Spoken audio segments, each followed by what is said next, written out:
Welcome back. All right, so this is that time of year where there's some teams that may not look great going into the playoffs. There's other teams that look really good going into the playoffs.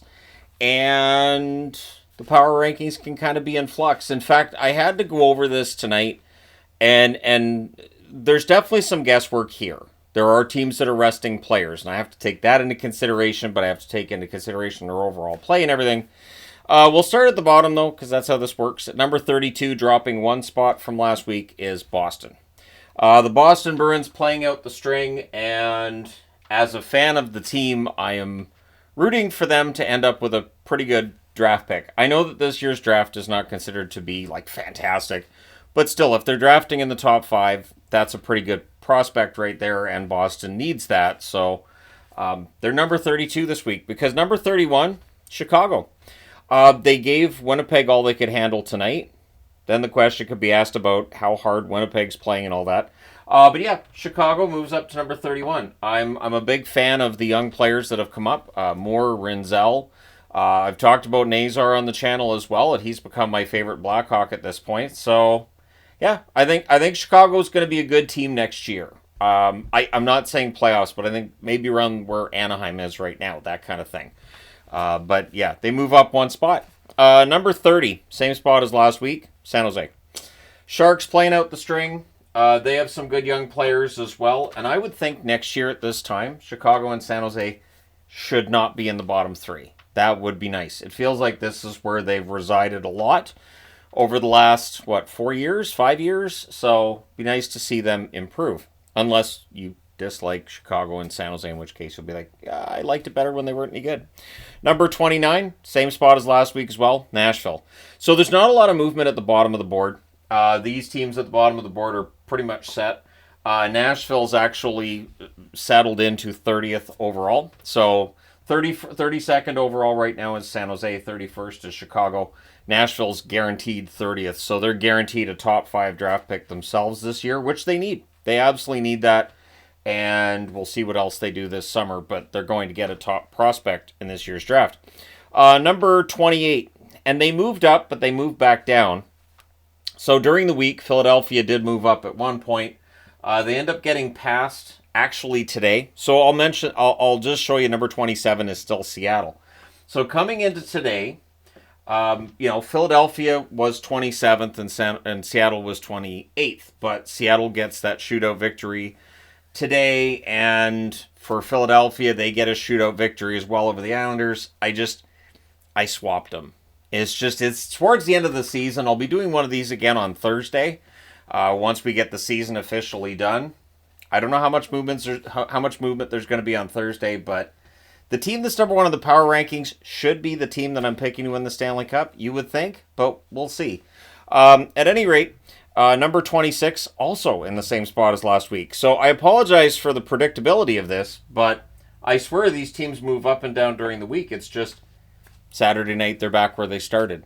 So Anaheim playing out the string, and I still have some hope that they'll finish the season strong from here. But at any rate, yeah, they're number 26 this week.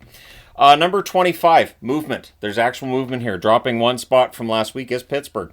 The Pittsburgh Penguins back in the bottom row. They've been good over the last month, though. And Jari generally has been good for them as well. So we'll see what the plan is next season with Pittsburgh. But they're finishing the season well. Not fantastic, but well. And comparatively speaking with where they've been at certain points of the season, I think playing well is better than what we've seen from them at points. So that's the bottom row.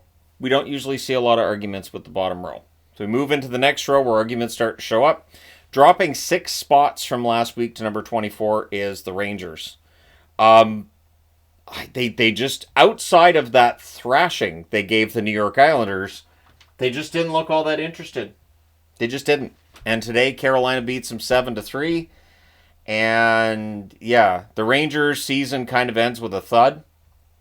I know there's a lot of discussion about how the Canucks traded Miller, and Miller didn't really help the Rangers. The Rangers have some issues with this roster, and they're going to need to fix that this summer. And I don't know what the Rangers are necessarily going to look like next season. I know they'll still have the same logo, the same jersey, and the same arena, But the players wearing those jerseys could change this summer, and maybe the person making those decisions changes as well. Who knows how things are going to turn out with the Rangers? They're number 24. It was a rough week for them. Number 23, same spot as last week, Columbus. Another team that moved down and moved up during the week, and they end up in the same spot where they started. I will say this for Columbus, that 7-0 beating that they put on the Capitals today moved them back up to 23rd. They were actually, I think they were 25th coming into today, actually. So I will give Columbus credit. They are, until they're mathematically eliminated, they are making the effort. The effort is there, and yeah, that game against Washington tomorrow, we've got the rematch. Should be fun. Next up at number 22, and dropping one spot from last week, the New York Islanders. So that 9-2 destruction that they got at the hands of the Rangers, combined with the fact they were mathematically eliminated by the Flyers today, and the Islanders drop one spot from where they were last week. Number 21, and I believe still mathematically alive in the playoff chase, Detroit. The Detroit Red Wings showed a little bit of fight this week, and a little bit of heart, and I mean, we saw that at the end of last season as well. We know that does not necessarily carry over to the following season. Detroit winding down what's been a very disappointing season. The expectations that they would improve have not come to fruition, and there will be just some decisions to be made as soon as a week from yesterday. I have a feeling that once the regular season officially wraps on Thursday and then we get into the Friday, I have a feeling that we could see like firings as soon as that Friday and changes being made as soon as the day after the regular season ends. Maybe Detroit will make some sort of changes when the regular season is done. Number 20, moving up 5 spots from last week, Buffalo. There is no fool's gold as great as the fool's gold that is often shown by the Buffalo Sabres either early in the season or late. And this year they're doing it late. Mathematically eliminated, but they're playing well. Buffalo's playing really well. And so with them being 7-2-1 in their last 10, they're moving up the board. They're playing well. I cannot stand here with a straight face and tell you that they're going to be able to do it next year. I can't. I can just say there's some encouraging signs with what's gone on with Buffalo in the second half of the season, but there's still some big changes that need to be made going into next season, and we'll see if those changes are on the ice or if they're in management or what happens there. Number 19, dropping 2 spots from last week, Utah. Utah did get a big win today, of course. That being said, Utah, and the win over Dallas definitely had an effect on Dallas's position on the board. Absolutely did. Utah, they're showing some spirit and some fight. They've now got 37 wins on the season. They're going to have an above 500 season. I know people get upset when you talk about above 500. That's not really above 500. Well, technically it is with points percentage. Nobody's saying you have a winning record for the season, just it's an above 500 record, which is not necessarily that you won more than half your games or even half your games. But whole other discussion for a whole other time. Utah's 19th this week. Number 18, moving up 2 spots from last week, Vancouver. The fight's there. It is. And it is much the same as I've said with other teams. It doesn't mean it's going to roll over into next season. It just shows that the Canucks do have some spirit and some fight to them. Even though they've got some key guys out and obviously they're mathematically eliminated, they're still playing relatively well. I say that even though tonight against Minnesota outchanced them throughout most of that game. Lankinen really got them the point in that game. They couldn't get that second point because Lankinen can't hold a stick in both hands and try to play forward while he's playing goal. Number 17, dropping 2 spots from last week, New Jersey. The Devils have really got to figure this out. This is a team that they're not playing like a team that's in the playoffs, and they haven't been for a while. I did have a little bit of a back and forth in the comments with a Devils fan the other day that said I just don't give them the proper respect. But their points percentage, if you go back to January 1st, is 25th in the National Hockey League, at least it was a couple days ago. So the reality is that strong first half is the reason New Jersey's in the playoffs. They have to find a way to turn that on against Carolina. That's not going to be easy. I'm not saying it's impossible, no such thing. But they have to find a way to get over that hump in the playoffs, and they're going to have to do it without Jack Hughes and maybe without Dougie Hamilton to start that playoff as well. there's still hope that he'll be back for game one, but no certainty on that. So that's the bottom half of the board, meaning there's a team that is in the top 16, which is currently not in a playoff spot. Number 16 this week, and moving up 3 spots from last week, is Minnesota. Not an awful week, although they had a chance to secure themselves a playoff spot against Calgary, and they didn't. So Minnesota's not mathematically clinched, but Minnesota and St. Louis are going to make it. It's just there's a little bit of dramatic uncertainty regarding that final wild card spot in the East and the 2 wild card spots in the West. But there's a good chance that over the next couple of days that clarity is there.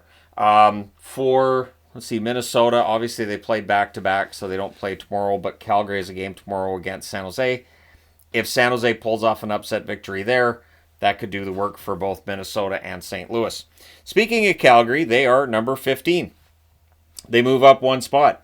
All the things I said about Vancouver, I could say about Calgary, except Calgary's not mathematically eliminated yet. So their fight is there because until you're mathematically eliminated, you play like you're trying to get into the playoffs.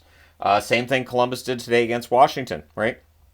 So for Calgary, it's been fun to watch them over the last few weeks here, and the fact that they're staying in the hunt. And for Craig Conroy, he's got a really good foundation to build upon for next year. Calgary, if depending on how they approach this summer, Calgary could be a pretty good team next year. Number 14, dropping 1 spot from last week, Montreal.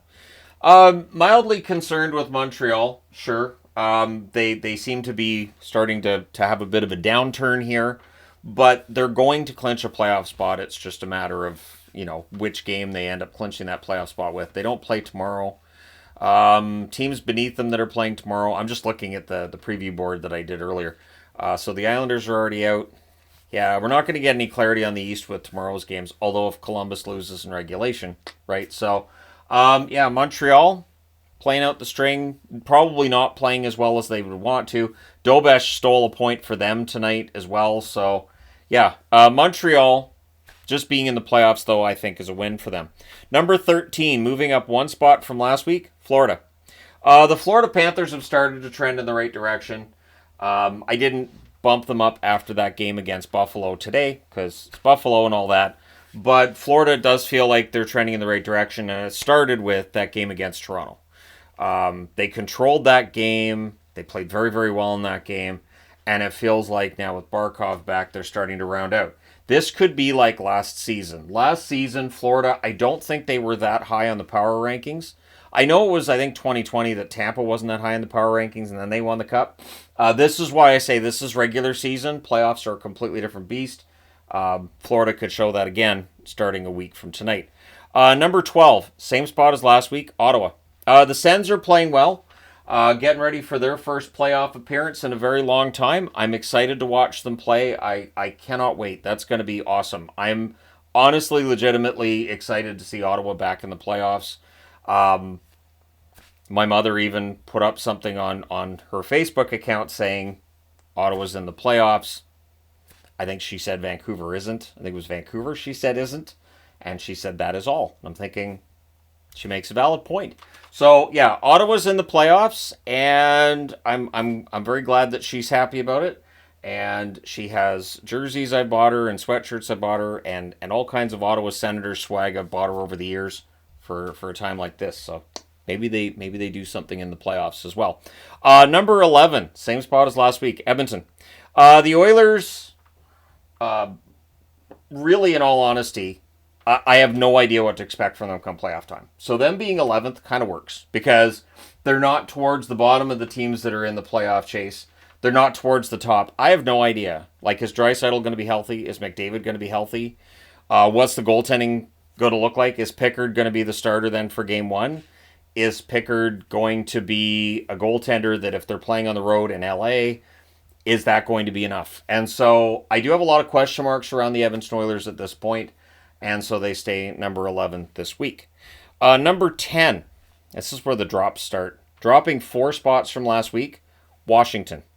So I don't know with the Caps if it is the Ovechkin 895 situation. So 895 happens. He's past Gretzky. That's done. They rested Ovechkin today. I would not be surprised to see him rested from now until the playoffs, almost. Maybe he'll get into another game. Maybe he plays tomorrow. But Ovechkin and all of that chase, I don't have any data on this. It feels like it became a distraction at some point. Or maybe Washington's systems are just exhausting and maybe the guys are tired one way or the other. And losing Protas is huge. If Washington's going to do anything in the playoffs, they need Protas, and they really need Logan Thompson to be playing the way he was earlier this season. There was a stretch there where Washington wasn't playing all that well, but they were getting wins because Logan Thompson was playing fantastic. The Capitals have to rediscover that, or they run the risk of maybe they get past the first round, but the second round could be very, very difficult. Second round, you're going to be playing either Carolina or New Jersey. In all likelihood, it's probably Carolina. We know Carolina and Washington don't like each other either, so... But yeah, Washington needs to get better. Number 9, dropping 7 spots from last week. Yeah. So Dallas, it's an interesting tale with Dallas. They had the 7-game winning streak. I didn't think they were playing great hockey during that winning streak, but they were winning. So I couldn't drop them down the board. They've stopped winning. And they're still not playing all that well either. So that's problematic. It's problematic when we're a week away from the playoffs and I'm looking at Dallas and going, they're not playing very well. They're not resting guys. They're really not. And so I don't have an excuse with Dallas at this point. And so they drop precipitously into the second row at the absolute worst possible time of the season to do so. And so when I do a power rankings again on Thursday, when the regular season's done, I will not be surprised if Dallas is still 9th at that point. I want them to start getting it together again, but I do have a lot of concern that my Stanley Cup pick is trending in the absolute wrong direction. So we get into the top row. Number 8 this week, dropping 1 spot from last week, is Carolina. So they got a big win today. They eliminated the New York Rangers from playoff contention. And for Carolina, I think they're 5-4-1 in their last 10. So 1 up, 1 down kind of thing. This is the other part that makes it difficult with power rankings. There are teams who have something to play for and teams that don't.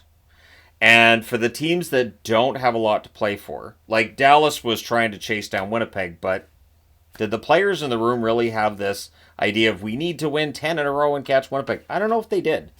And it is that time of year where teams don't care as much about seedings as we the fans do. So, yeah, Carolina's been very up and down. May very well be because they already knew they were in second spot. And wins aren't going to change that. Number 7, dropping 3 spots from last week, Tampa. Tampa's been very Jekyll and Hyde, and this might have been the worst in terms of me trying to figure out where to place everybody. This week was a nightmare, and it reminds me how this time of year is really, really difficult. In fact, there was part of me tonight that thought, if I don't do a power rankings, do you think people would notice Sunday morning that it didn't go live? Yes, they would.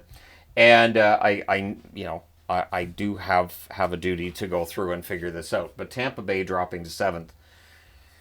They have all the ingredients you need to build a winner. It's just a matter of mixing them all correctly and figuring everything out. And for Tampa right now, I have no clue what to expect. I'm excited about this year's playoffs because I honestly don't know what's going to happen. Number 6, dropping 1 spot from last week, St. Louis. The Blues, they did lose 3 in a row this week. They didn't look awful in those games, and for St. Louis, they are still right on the verge of clinching a playoff spot. And then there was the fact, too, that Dallas isn't playing well, Washington isn't playing well, Tampa's not great, Carolina's not winning like gangbusters. So there was a limit to how far I could drop St. Louis realistically, because there's a lot of teams playing some kind of mediocre hockey in the top half of the board. Maybe Buffalo should be higher up. Like, if I was still doing this the way that I did power rankings way back in the beginning, Buffalo would probably be top 10 right now, and it would just throw everybody off. Number 5, moving up 4 spots from last week, the Kings. I gave the Kings a bump. I absolutely did. The Kings have shattered their record for wins at home in a season. They're playing very, very well. It really looks like they're going to have home ice advantage in a series against the Edmonton Oilers in the first round. And that could be an absolutely fantastic first-round matchup. Tomorrow, Edmonton's in Winnipeg. Winnipeg doesn't have anything on the line. It'll be second half of back-to-back. You're probably going to see Comrie. Now that Winnipeg's clinched, are they going to rest guys? Does that make things easier for the Oilers? Which could, in theory, make things more difficult for LA. But I don't think LA is going to mess this up. The game against Colorado ended up being close, but I don't think LA is going to mess this up. So they move up 4 spots this week. Number 4, dropping 1 spot from last week, Colorado. So McKinnon's hurt, and today they rested a bunch of guys. They still almost came back against the LA Kings. This is where it is. This is one of those examples where a team is resting players, and their leading scorers out. So are they having some setbacks? Yes. Are they also third in the division? Yep. Would those wins move them up? Nah. So I still think Colorado is going to be very, very dangerous come playoff time. And we'll see how all of that goes. Number 3, moving up 7 spots from last week, Vegas. Yeah, Vegas clinched the division with that win tonight. And they just find those timely goals, especially in the third period. I think they're going to be a very tough out in the playoffs. I do. I think the Vegas Golden Knights right now are just rounding into form, getting healthy as well. And like Holtz had a goal tonight. If Holtz gets things going, they should be good. And they're doing this without Eichel too. So I think Vegas is situated pretty well. The one question mark I have with Vegas is, can Adin Hill find the 2023 form where he led them to a Stanley Cup? Can he do that again? Number 2 on the board, moving up 6 spots from last week, is Toronto. So Toronto's playing well. Now, they did have the loss in Florida. They absolutely did. Florida owned them that night. But Toronto, they're getting the wins. It looks like they're going to win the Atlantic Division and then the playoffs. They're an excellent regular season team. And this board is about measuring regular season success. That's the reason that I don't bring this out during the playoffs, because it's silly to do power rankings during the playoffs. I only tried it the one time. But yeah, the Toronto Maple Leafs, number 2 on the board. And I went over this. I went over it. And I'm good with it. I am perfectly fine with Toronto being number 2 on the board. I think they are playing very well as we get ready for the playoffs. That game against Florida, not the kind of result they wanted, but then they bounced back the next night in Tampa, so I did not penalize them for that. Tonight against Montreal, tight checking. They never got frustrated with Dobesh. They didn't get into some of the things that some teams get into when they're not necessarily playing all that well. They just kept at it. They didn't get out of their systems. They kept at it, and right now Toronto, they're number 2 this week. Number 1 is still Winnipeg. Still Winnipeg. Now, Winnipeg, honestly, if they'd lost that game to Chicago, I don't know. I don't know how I could stand here and put them at number 1 if they'd lost against Chicago. But the Winnipeg Jets still number 1 and look like they're going to win the President's Trophy. They've clinched first place in the Western Conference. So now it's all up to them. They have spent this 82-game season almost wire to wire as the number 1 team in the league, and now the pressure's on. So now they're going to have to show it starting a week from tonight, potentially, depending on which series start next Saturday. But yeah, Winnipeg, now the pressure's on for them. I'll be interested too to see if next Saturday we have 4 games, or if we have 1, or we have 2. I'm guessing probably 4. They'll probably do the schedule the way they've done it the last couple of years, where you have 2 games at 4 o'clock and 2 games at 6:30. Which can be frustrating because very often the games from 4 o'clock aren't done at 6:30, and if there's overtime, it becomes kind of a mess with the overlap. But I'm well set up to handle that at this point in time. And I genuinely hope Winnipeg does it. If we were going to get a Stanley Cup in Canada, I think it would be great if it was Winnipeg, even if it was like Winnipeg and Ottawa in the final, or Winnipeg and Toronto in the final, something like that. But Winnipeg and Ottawa would be great too, because those are 2 small Canadian markets, comparatively speaking, and seeing them in the final against each other would be kind of fun. But Let me know your thoughts in the comment section below. As always, hit like and subscribe if you haven't done so already. This is the final power rankings of the regular season on a Saturday night. And the ones on Thursday, like this is week 26, so I'll call that like week 26 and 3/4, something like that when that goes up. But yeah, so there you go. The penultimate power rankings are done for another season. Thank you guys so much for all your support as always. If you haven't already hit like and subscribe, please do. And for people that are concerned, like, but I'm used to hating on this guy on Sunday mornings. What am I going to do on Sunday mornings now? In October, the power rankings board will be back. And during the summer, I always do one power rankings as well. So there you go. Thank you guys for your support as always. I will talk to you again soon.